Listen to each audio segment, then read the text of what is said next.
Hello बच्चों, हम लोगों का नया चैप्टर है principle of inheritance and variation. इसको हम लोग जेनेटिक्स की ब्रांच में पढ़ते हैं और इसमें हमें जो चीज़ें पढ़नी है वो 5 से 6 सेक्शन में दी गई। 6 सेक्शन है जिसमें हमें जानना है। पहले सेक्शन में मेंडल्स लॉ ऑफ इनहेरिटेंस, दूसरे सेक्शन में वन जीन के द्वारा इनहेरिटेंस कैसे होता है, और तीसरे सेक्शन में जाना है कि टू जीन के द्वारा इनहेरिटेंस कैसे होता है, डिफरेंट डिफरेंट एनिमल में सेक्स डिटरमिनेशन कैसे होता है, म्यूटेशन क्या चीज है, और जेनेटिक डिसऑर्डर क्या है। तो मैं आपको थोड़ा सा यहाँ रिमाइंड कर दे दूं कि यहाँ पे ये क्लासिकल जेनेटिक्स है ना। क्लासिकल जेनेटिक्स मतलब Mendelian genetics eventually classical genetics के बारे में बात करती है। और यहाँ से यहाँ तक का जो पोर्शन है वो आपको पढ़ने को मिलेगा एज अ मॉडर्न जेनेटिक्स के बारे में। ठीक है, तो हम लोग आइए शुरू करते हैं। जैसा कि आपको पता है कि हर चैप्टर के स्टार्टिंग में थोड़ा-सा इंट्रोडक्शन आपको देखने को मिलता है। तो हर चैप्टर में जो बात रहती है वैसा ही यहाँ पर भी आपको देखने को मिलेगा, और ये शुरुआत की कुछ लाइनें इंट्रोडक्शन के बारे में हैं जिनके बारे में हम पढ़ने जा रहे हैं। तो एनसीईआरटी हमसे बोलती है कि क्या आपने आश्चर्यचकित हुए नहीं, हैव यू एवर वंडर्ड कि एक एलिफेंट हमेशा अपने जैसे ही एन बेबी एलिफेंट को जन्म देता है, जबकि किसी अनदर टाइप के एनिमल को ये जन्म नहीं देता है। और why a mango seed form only a mango plant. तो अगर आप मैंगो के प्लांट को लगाते हैं तो मैंगो का ही प्लांट मिलता है, कोई दूसरा प्लांट नहीं मिलता है। इसका कारण क्या हो सकता है? तो given that they do are the offspring identical to their parents. पूछ रहा है कि जो पेरेंट्स बच्चों को जन्म देते हैं क्या वो बच्चे बिल्कुल उनके जैसे होते हैं, या इनमें कुछ डिफरेंस भी होता है, वो बच्चे अपने माता-पिता से भी भिन्न होते हैं। Have you ever wondered why siblings sometime look so similar to each other? कुछ केसेस में आपको जो सिबलिंग्स हैं वो बहुत ज़्यादा सिमिलर दिखेंगे, और कुछ केसेस में समटाइम्स डिफरेंट दिखते हैं। इनका क्या कारण है? तो इस कारण को जानने के लिए ही हमें जेनेटिक्स जाननी ज़रूरी है। तो these are several related question जो कि हम डील करेंगे scientifically in a branch of biology, और इस ब्रांच ऑफ बायोलॉजी को जिसमें इस प्रकार के क्वेश्चन को डील करेंगे उससे हम लोग कहते हैं genetics. This subject dealt with that is inheritance. Inheritance के साथ ही चलता है। इनहेरिटेंस का मतलब अभी आगे बताया जाएगा, उसकी डेफिनेशन दी गई है। तो इस सब्जेक्ट को हम इनहेरिटेंस में पढ़ते हैं as well as the variation of character from the parents to offspring. अब इनहेरिटेंस क्या है? What is inheritance? तो इनहेरिटेंस एक प्रोसेस है जिसके द्वारा कैरेक्टर जो एक पीढ़ी से दूसरी पीढ़ी में जाते हैं, या हम कह सकते हैं पेरेंट से प्रोजनी में जाते हैं, ऐसा हम बोल सकते हैं। इट इज द इनहेरिटेंस क्या है? इनहेरिटेंस प्रोसेस जो है वो हेरिडिटी का आधार है। हेरिडिटी क्या होती है? पीढ़ी एकांतरण बोलते हैं इसको हिंदी में। हेरिडिटी का मतलब है एक पीढ़ी से दूसरी पीढ़ी में जो गुण विशेषताएं जाती हैं, इस हेरिडिटी को बनाए रखने के लिए इनहेरिटेंस की जरूरत पड़ती है। ठीक। अब वेरिएशन क्या है?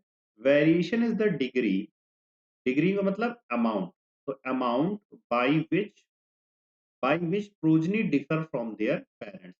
सेक्सुअल रिप्रोडक्शन की एक खासियत है बच्चों कि यहाँ पर गैमीट बनते समय मियोसिस होती है, और मियोसिस जब होती है तो पैचिटिनी स्टेज में आपने क्रॉसिंग ओवर के बारे में पढ़ा होगा। क्रॉसिंग ओवर होने से क्रोमोसोम में थोड़ी-सी विभिन्नताएँ आ जाती हैं। ये नयापन आ जाता है, वेरिएशन आ जाता है, जो कि हमें स्पर्म और ओवा में देखने को मिलता है। अब जब ये स्पर्म और ओवा फ्यूज़ होते हैं तो ज़ाइगोट बनाते हैं। तो ज़ाहिर-सी बात है सेक्सुअल रिप्रोडक्शन से बनने वाले एनिमल जो भी होंगे, वो थोड़े-से पैरेंट से सिमिलर होंगे और डिफरेंट भी होंगे, यानी उनमें वेरिएशन भी होगा। तो यहाँ पे आप इस बातों को जान लीजिए। अब आगे चलते हैं। Human know human knew from as early as 8000 to 1000 BC that one of cause of variation was hidden in sexual reproduction। जैसा हम लोगों ने अभी बात की कि सेक्सुअल रिप्रोडक्शन के कारण ऐसा हो पा रहा है। They exploited the variation, और इसलिए उन्होंने जब ये बात पता कर ली कि सेक्सुअल रिप्रोडक्शन की वजह से वेरिएशन होते हैं, तो उन्होंने वेरिएशन के लिए सेक्सुअल रिप्रोडक्शन का इस्तेमाल करना शुरू किया, इवन दो से एक्सप्लॉइट किया, that were naturally present in the wild population of plants and animals to selectively breed and select for organism that possesses desirable character। तो उन्होंने desirable character के लिए इसको यूज किया। इसको इस तरीके से प्लांट में समझिए कि मान लीजिए इस प्लांट में कोई वैरायटी थी सेम प्लांट की, इसमें व्हाइट फ्लावर आया करते थे, ठीक है, और इसी प्लांट की एक वैरायटी है जिसमें रेड फ्लावर आया करते थे, ठीक।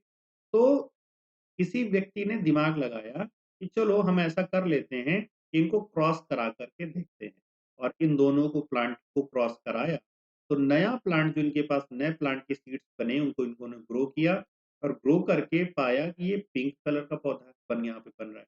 तो यानी यहाँ पर क्या हो रहा है, डिजायरेबल कैरेक्टर को ध्यान में रख करके हम सेक्सुअल रिप्रोडक्शन के एक्सप्लॉइट करते हैं या इस्तेमाल करते आ रहे हैं, जिससे हम डिजायरेबल कैरेक्टर को पा सके। तो for example through artificial selection, तो यहाँ पर देखिए हम लोगों ने जो पेरेंट सेलेक्ट किया हम लोगों ने सेलेक्ट किया, और जब मैन मेड सिलेक्शन होता है तो इस प्रकार के सिलेक्शन को बोलते हैं बच्चों आर्टिफिशियल सिलेक्शन। ऐसा ही सिलेक्शन नेचर जब करता है तो इसे बोलते हैं बच्चों नेचुरल सिलेक्शन। तो जब नेचर करता है, प्रकृति तो रैंडमली किसी को चूज करती है अपने अनुसार, अपनी आवश्यकता के अनुसार, वो किसी को भी चूज कर सकती है मीटिंग करने के लिए। लेकिन जब हम चूज करते हैं तो उसे आर्टिफिशियल सिलेक्शन बोलते हैं। और फिर इस प्रकार की जो स्पीसीज जिसमें डिजायरेबल कैरेक्टर होते हैं उनको हम अपना लेते हैं, तो हम यानी उसका डोमेस्टिकेशन कर लेते हैं फ्रॉम एंसेस्ट्रल, है ना। जो उनके एंसेस्ट्रल जीन्स होते हैं उनको हम डोमेस्टिकेट कर लेते हैं। जैसे एग्जाम्पल बात करें, हम लोगों ने वाइल्ड काऊ से बनाया है एक साहीवाल काऊ जो कि पंजाब में डेवलप की गई है। तो wild cow we have well known Indian breed that is Sahiwal cow. We must however recognise that do our ancestor knew about the inheritance of character and variation, they had very little idea about the scientific basis of the phenomena। तो उन्हें ये पता था कि हाँ variation होता है, हम दो डिफरेंट ब्रीड को क्रॉस करवाते तो हमें नई ब्रीड मिल सकती है, उसमें भी काफी समय लगेगा, लेकिन इसके पीछे जो साइंटिफिक फिनोमिना था उसके प्रति वो लोग बिल्कुल जानकार नहीं थे। यहाँ एनसीईआरटी ने ये बात कही। अब हम लोग जानने वाले हैं पहले सेक्शन में चल रहे हैं जो कि मेंडल्स लॉ ऑफ इनहेरिटेंस के बारे में है ये सेक्शन। तो पहले हम लोग जानते हैं कि मेंडल थे कौन और मेंडल ने क्या किया था। तो it was during the mid 19th century. Mid 19th century का मतलब है 1850 के आसपास की बात हो रही है यहाँ पे, 1850 के आसपास। That headway was made in understanding of inheritance. Inheritance के क्षेत्र में किसने सबसे पहले काम किया, उनका नाम था ग्रेगर जॉन मेंडल। यहाँ पे ग्रेगर मेंडल लिखा हुआ है, इनका पूरा नाम था ग्रेगर मेंडल। ये प्रीस्ट थे, इन्होंने चर्च में प्रीस्ट के तौर पे काम किया था। कंडक्टेड हाइब्रिडाइजेशन एक्सपेरिमेंट, और किस पे इन्होंने हाइब्रिडाइजेशन का काम किया था, गार्डन पी पर काम किया था 7 इयर्स के लिए, 1856 से लेके 1863 तक। एंड प्रपोज किया law of inheritance in living organism में। ओके बच्चों, तो during Mendel's investigation into inheritance pattern it was for first time that statistical analysis की गई और मैथमेटिकल लॉजिक को अप्लाई किया गया था बायोलॉजी की प्रॉब्लम को सॉल्व करने के लिए। तो आज जितना हम लोग जागरूक हैं बायोलॉजी के क्षेत्र में कि हम लोग मैथमेटिक्स को इस्तेमाल कर सकते हैं कुछ स्टैटिकल डाटा के लिए, स्टैटिकल स्टडीज के लिए, उतना पहले ये नहीं था। पहले सोचा जाता था कि बायोलॉजी में मैथमेटिक्स को कैसे मिक्स कर सकते हैं, ऐसा तो पॉसिबल ही नहीं है। इसलिए इनके काम को उतना ज्यादा रिकॉग्नाइज नहीं किया गया।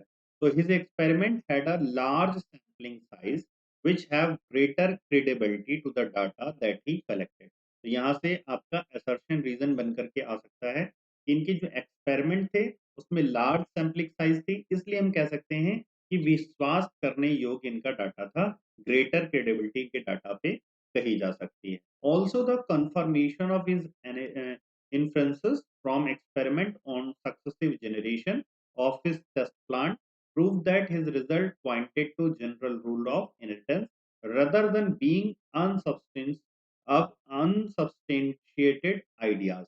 तो ऐसा नहीं था कि इन्होंने अपने डाटा को ऐसे ही दे दिया, अपनी थ्योरी को ऐसे ही दे दिया, इन्होंने अपने लगातार प्लांट को हाइब्रिडाइज कराया, टेस्ट किया, उनसे टेस्ट प्लांट बनाए, उनके रिजल्ट्स को नोट किया और जनरल रूल्स बनाए इनहेरिटेंस के तब दिया।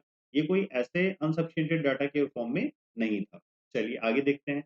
मेंडल ने इन्वेस्टिगेटेड किए characters in the garden pea plant that were manifested as two opposite trait. अब पी प्लांट को इन्होंने इस तरीके से चूज किया कि हमेशा इसके दो कैरेक्टर लिए, और दो कैरेक्टर कैसे लिए? उन दो कैरेक्टर को हम लोग कैरेक्टर बोल सकते हैं या ट्रेट बोल सकते हैं। ट्रेट को हिंदी में बच्चों लक्षण कहते हैं, ठीक है। तो इन्होंने जो दो कैरेक्टर या लक्षण देखे वो क्या? जैसे प्लांट है, पी का प्लांट है, तो उसमें एक कैरेक्टर अगर इन्होंने टॉल देखा तो यानी लंबा पौधा, तो दूसरा पौधा इन्होंने देखा डॉर्फ। अगर उसमें येलो सीड आ रहे हैं तो ग्रीन सीड्स देखा। तो यानी ये कहने का मतलब एक डोमिनेंट कैरेक्टर था, दूसरा रिसेसिव कैरेक्टर था बच्चों। तो एक डोमिनेंट होता था, दूसरा रिसेसिव होता था। येलो सीड वाला प्लांट देखा डोमिनेंट था, ग्रीन सीड वाला देखा रिसेसिव था। This allowed him to set up a basic framework of rules governing inheritance. तो ये इस तरीके से पेयर बनाने से क्या हुआ कि मदद मिली इनहेरिटेंस के रूल्स बनाने में, which was expanded on by later scientists to amount for all the diverse natural observation and the complexity inherent in them। जो कि बाद में साइंटिस्टों को काफी ज्यादा मदद मिली, सहायता मिली इनके काम से, और बाद में इनके काम को रिकॉग्नाइज भी किया गया बच्चों। देन मेंडल कंडक्टेड सच आर्टिफिशियल पॉलिनेशन। आर्टिफिशियल पॉलिनेशन का मतलब है मैन मेड बच्चों, जहां जहां आर्टिफिशियल आ जाए यानी मैन मेड होता है, ठीक है ना। तो आर्टिफिशियल पॉलिनेशन वैसे बायोटिक एबायोटिक एजेंसी के द्वारा होता है पॉलिनेशन। यहाँ पर इन्होंने जो आर्टिफिशियल पॉलिनेशन कराया था वो एक प्रकार का क्रॉस पॉलिनेशन था, experiment using several true breeding P lines. True breeding P lines का मतलब है लॉन्ग पौधे हैं तो लॉन्ग है, शॉर्ट पौधे हैं तो शॉर्ट है, ठीक है ना। इस तरीके का आप समझेंगे। डोमिनेंट कैरेक्टर्स जो थे डोमिनेंट, और रेसेसिव कैरेक्टर रेसेसिव में। तो true breeding lines is one that. अब ट्रू ब्रीडिंग होता क्या है इसके बारे में आपको जानना चाहिए बच्चों। तो ट्रू ब्रीडिंग कौन होता है? True breeding line is one that having undergone continuous self pollination shows the stable trait inheritance and expression for several generation। True breeding plant वो होता है जो लगातार सेल्फ पॉलिनेशन के द्वारा अपने ट्रेट को स्टेबल कर लेता है इनहेरिटेंस में, और एक्सप्रेस करता है सेवरल जनरेशन तक उस ट्रेट को, उस लक्षण को। जैसे लंबा पौधा है ना, तो उसको सेल्फ पॉलिनेशन कराते जाएंगे तो आगे की जनरेशन में लंबे पौधे ही बनते जाएंगे, 7 8 10 जनरेशन तक, जब तक आप इसको आगे उगाते जाओगे इसमें आपको लंबे पौधे ही देखने को मिलेंगे। इसे बोलते हैं ट्रू ब्रीडिंग। और ये नीट में क्वेश्चन आ चुका है, स्टेटमेंट वाइज क्वेश्चन में ये आई थिंक पूछा गया था, अब जाकर के देखिएगा, अभी लेटेस्ट ये पूछा गया क्वेश्चन। मेंडल ने क्या किया? मेंडल ने 14 ट्रू ब्रीडिंग प्लांट को सेलेक्ट किया। तो यानी इन्होंने कितनी वैरायटी ली प्लांट की? 14 वैरायटी चूज की, क्योंकि सेवन सेवन कैरेक्टर चूज किए थे, तो हर कैरेक्टर के लिए दो दो प्लांट थे डोमिनेंट रेसिस्टिव, तो यानी 14 प्लांट हो गए। तो 7 character 14 plant as pairs which were similar except for one character with contrasting trait, है ना। हर कंट्रास्टिंग ट्रेट के लिए एक अलग अलग इन्होंने पौधा लिया। Some of the contrasting traits selected were smooth or wrinkled seeds, yellow or green seeds, inflated full or constructed green, और yellow pods and tall or dwarf plant। इन्होंने फिगर में इसको मेंशन कर किया हुआ है, मैं आपको फिगर पर ले चलता हूँ। तो यहाँ पे पहला कैरेक्टर देखिए बच्चों, इन्होंने सीड का शेप लिया, यानी सीड का शेप कैसा होगा? अगर सीड का शेप राउंड है तो वो डोमिनेंट ट्रेट में गिना जाएगा, और अगर रिंकल्ड है तो वो रेसेसिव ट्रेट है। दूसरा, इन्होंने सीड का कलर लिया, बहुत ध्यान से इसको याद करिए कि सीड का कलर अगर येलो था तो डोमिनेंट ट्रेट की तरह ट्रीट किया गया। वहीं अगर ये ग्रीन कलर का सीड है तो इसे हमने रेसेसिव कैरेक्टर माना। तीसरा देखिए, फ्लावर का कलर की बात करें, अगर वॉयलेट है तो डोमिनेंट ट्रेट है, और रेसेसिव ट्रेट है तो ये व्हाइट है। उसके बाद आप देख लीजिए पांचवा कैरेक्टर, फोर्थ सॉरी ये फोर्थ कैरेक्टर हो जाएगा। फोर्थ कैरेक्टर पॉड का शेप था। पॉड का शेप अगर फुल इस तरीके से है ना तो इसको डोमिनेंट कैरेक्टर माना जाएगा, और कंस्ट्रिक्टेड है तो इसे रेसेसिव कैरेक्टर की तरह ट्रीट किया जाएगा बच्चों। छठा कैरेक्टर है आपका पॉड का कलर। अगर पॉड का कलर ग्रीन है तो डोमिनेंट है बच्चों, और पॉड का कलर अगर येलो है तो ये रेसेसिव होगा। सेवंथ है फ्लावर की पोजीशन। अगर फ्लावर की पोजीशन बच्चों एक्सियल है, एक्सियल है एक्सियल है तो यहाँ पर ये आपका डोमिनेंट कैरेक्टर होगा, और अगर ये बिल्कुल ऊपर जाके एपेक्स में निकला है तो ये टर्मिनल होगा, ठीक है ना? इसे टर्मिनल बोलेंगे और ये रेसेसिव कैरेक्टर में गिना जाएगा। तो ये 7 कैरेक्टर आपको बच्चों याद होने चाहिए। अब आपको देखिए स्टेम हाइट के बेसिस पे 2 प्लांट यहाँ पर गिवन है। एक टॉल प्लांट है और एक डॉर्फ प्लांट है। टॉल प्लांट को अगर हम लोग कहना चाहेंगे तो क्या बोलेंगे बच्चों? डोमिनेंट ट्रेट है, और डॉर्फ प्लांट के कैरेक्टर को बोलना चाहेंगे तो ये रिसेसिव ट्रेट कहलाएगा। ठीक है? तो इस पेज पे इतनी बातें गिवन थी, हम लोगों ने पढ़ ली। अब आगे चलते हैं, देखिए मेंडल ने और आगे क्या किया। तो यहाँ पर आपको देखिए टेबल के फॉर्म में भी गिवन गिवन है data, that is stem height, flower colour, flower position, pot colour, seed colour, है ना? और इसके लिए इन्होंने डोमिनेंट या रेसेसिव कैरेक्टर को भी दे रखा है। तो ये आपके इधर वाले डोमिनेंट हैं और इधर वाले रेसेसिव हैं। ये सारे आप पढ़ लीजिए डोमिनेंट, और ये सारे आप पढ़ लीजिए, तो रेसेसिव आपको देखने को मिल जाएंगे। ठीक है? चलिए, अब हम आगे जानते हैं इनहेरिटेंस ऑफ वन जीन के बारे में। उससे पहले आप जानिए जरा फ्लावर में क्या क्या होता है। पी का फ्लावर आप जानिए, जो पी का फ्लावर है यानी मटर का जो पौधा है, उस पे जो प्लांट पे ये आता है फ्लावर, वो बाइसेक्सुअल होता है, और बाइसेक्सुअल का सिंबल कुछ इस तरीके का होता है। ठीक है? इसका मतलब है कि यहाँ पर इस तरीके का सिंबल बाइसेक्सुअल कहलाता है बच्चों। इसमें इसका मतलब है मेल फीमेल दोनों ही पार्ट प्रेजेंट होंगे, यानी पी का जो प्लांट होता है हम लोग कह सकते हैं मोनोएसियस होता है। कैसा होता है? मोनोएसियस होता है। याद रखिए, ये क्वेश्चन या एग्जाम्पल पूछा जा चुका है। तो पी प्लांट मोनोएसियस होता है। यहाँ पे देखिए क्या क्या आपको देखने को मिलेगा। तो ये जो सबसे ग्रीन कलर का नीचे पार्ट है ना, इसे सेपल बोलते हैं बच्चों। ठीक है? ग्रीन कलर का ये जो होता है सेपल बोलते हैं। जो कलरफुल इस पे ये विंग्स लगे रहते हैं या इस पे जो पत्तियां लगे रहते हैं उसे पेटल बोलते हैं। उसके बाद आप देखिए यहाँ पर स्टिग्मा होगा। स्टिग्मा स्टाइल ओवरी होगी, ये फीमेल का पार्ट हो जाएगा। और एंथर या स्टमन ये आपका पार्ट बच्चों मेल हो जाएगा, और ये कार्पल हो जाएगा। ठीक है? तो अब हम लोग आगे देखते हैं कि अब जब ये मेल फीमेल दोनों इसी पे मौजूद है, तो अगर क्रॉस पॉलिनेशन कराना है, मेंडन को अगर क्रॉस पॉलिनेशन कराना है, तो इसमें से क्या करना होगा? एक पार्ट हटाना होगा। देखिए इन्होंने क्या किया था? इमैस्कुलेशन। इमैस्कुलेशन का मतलब होता है रिमूवल ऑफ एंथर या रिमूवल ऑफ मेल पार्ट। इन्होंने मेल पार्ट को रिमूव कर दिया। तो देखिए यहाँ कैंची बनी हुई है, और इस कैंची से क्या कर रहे हैं? एंथर को काट करके हटा रहे हैं। ऐसा क्यों कर रहे हैं ये? इसलिए ऐसा कर रहे हैं कि ये सेल्फ पॉलिनेशन ना करने पाए, क्योंकि ये बाइसेक्सुअल प्लांट है, तो सेल्फ पॉलिनेशन कर लेगा।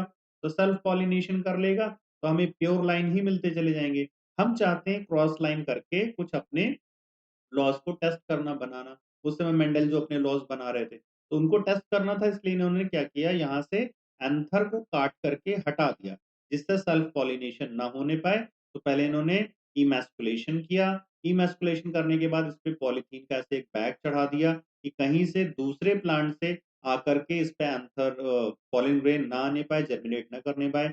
उसके बाद क्या किया? इन्होंने दूसरे प्लांट से, किसी दूसरे प्लांट से, जो इनका मनचाहा प्लांट था, उससे एंथर से पॉलन ग्रेन को चूज किया, और उस पॉलन ग्रेन को इस फ्लावर पे डाल दिया, और फिर से उसकी बैगिंग कर दी। और बैगिंग के कुछ देर बाद जब हटाया तो वहां पे उनको सीड्स प्राप्त हुए। जब मटर की फलियां बनने लगी तो बैग हटा दिया, और उसके बाद देखा कि मटर की फली बन गई है। उस मटर की फली में यहाँ पर सीड्स थे, इन सीड्स को उगाया, तो उनको कुछ प्लांट्स देखने को मिले। उसके आधार पर इन्होंने अपने लॉज को फ्रेम किया। क्लियर? तो अब हम लोग उनके लॉज को ही इनहेरिटेंस बाय वन जीन के बारे में पढ़ने जा रहे हैं। मेंडल के काम को आप थोड़ा सा यहाँ पे समझ लीजिए, क्या इन्होंने किया था। इन्होंने एक लंबा पौधा लिया, तो उसके जीनोटाइप को हमने दिखाया। ये दोनों इसके एलील है बच्चों। ये एक एलील है और ये एक एलील है। दो एलील मिल करके वन जीन को बनाते हैं। यानी ये लंबाई वाला gene capital T capital T. अगर कैपिटल टी कैपिटल है टी है तो पौधा लॉन्ग होगा। इसको हमने पेरेंट माना बच्चों, ये पेरेंटल जनरेशन थी। पेरेंटल जनरेशन में हम लोग पेरेंट को चूज करते हैं। तो इन्होंने P generation, that is parental generation में कैपिटल टी वाला लिया, और इसको इन्होंने क्रॉस हाइब्रिडाइज किया स्मॉल टी एलील वाले डॉर्फ पौधे के साथ। ठीक है? डॉर्फ पौधे के साथ। अब देखिए क्रॉस कैसे कराया, उस क्रॉस के लिए हम लोग कलर चेंज कर रहे हैं, दिखाते हैं आपको क्रॉस कैसे होता है। तो इस कैपिटल टी से इस स्मॉल टी को बनाइए। ठीक है? फिर इस कैपिटल टी को अगले स्मॉल टी से बनाइए। इसी प्रकार अगले वाले यहाँ पर कैपिटल टी को इससे क्रॉस कराइए, ये क्रॉस हो गया और फिर अगेन ये क्रॉस हो गया। तो यहाँ पे 4 पौधे बनेंगे, चारों पौधों को देख लीजिए ध्यानपूर्वक ये किस प्रकार के होंगे। तो capital T, small T, capital T, small T, capital T, small T, capital T, small T. ये जो जनरेशन आई है ये कौन-सी जनरेशन है?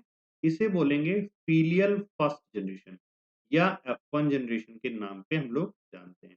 तो फ़िलियल फर्स्ट जनरेशन आ गई, इसमें क्या हो रहा है? सारे हाइब्रिड प्लांट मिल रहे हैं, ठीक है ना? देखिए capital T, small T, capital T, small T, capital T, small T. तो यानी लॉन्ग पौधे को जब हम शॉर्ट पौधे से कराते हैं, तो हमें कैपिटल टी, स्मॉल टी मिलता है। ये लो यानी जीनोटिपिक रेशियो जो है यहाँ पर, वो सीधे-सीधे जा रहा है 1:1 का और फिनोटिपिक रेशियो यहाँ पर भी जो देखने को मिल रहा है, वो 1:1 का देखने को मिल रहा है। सारे प्लांट यहाँ पर आपको लॉन्ग देखने को मिलेंगे और जब सारे प्लांट भी लॉन्ग हैं, तो यहाँ 1:1 का रेशियो लागू है, ठीक है? तो ये देखने को मिला।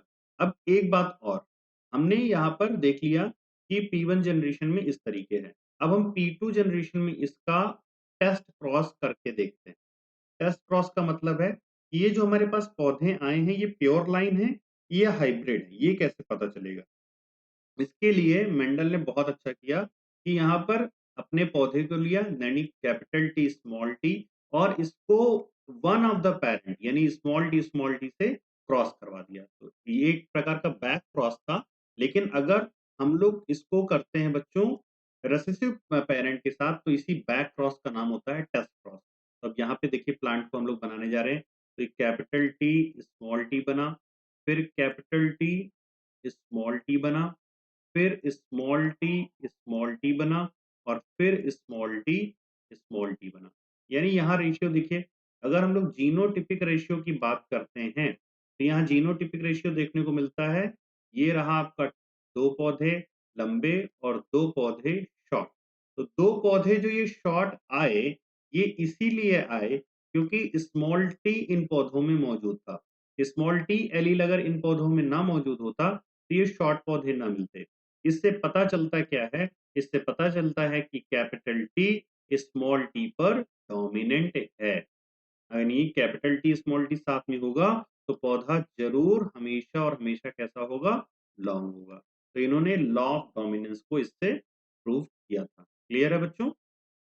चलिए